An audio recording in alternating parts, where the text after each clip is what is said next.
St. Paul in 1 Corinthians 3:16-17 says, "Do you not know that you are God's temple and that God's Spirit dwells in you? If anyone destroys God's temple, God will destroy him. For God's temple is holy, and that temple you are." St. Basil the Great explains that the indwelling of the Holy Spirit sanctifies us, making our very bodies sacred dwellings of God's presence. Think of the saints. Think of the relics, how they're incorrupt. A few years back, I had an opportunity to go to Ukraine, to Kyiv, and to visit the Kievan Caves Monastery, which is a really old monastery.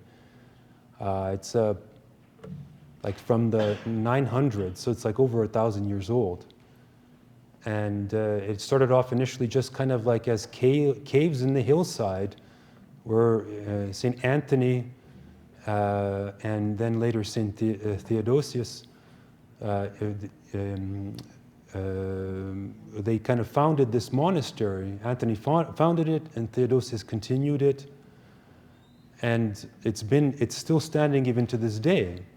But the amazing thing that I experienced there was going into these ancient caves. I didn't even go to the oldest ones. There is even older ones yet. I didn't get a chance because there just wasn't enough time. It was kind of a speed visit to Kyiv, the capital of Ukraine. Please God, I have a chance to actually go back sometime in the future and after the war ends. But the amazing thing that you see is that within these caves, how these monks lived. They were constantly just dedicated to prayer, to fasting, to focusing in on the Lord. And the amazing results. There is like body after body of these monks.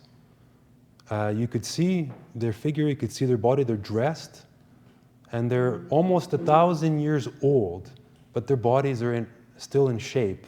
Like they still hold the shape of a human figure. They haven't even fallen apart. So when God dwells in you, life dwells in you, right? This is the witness of the saints.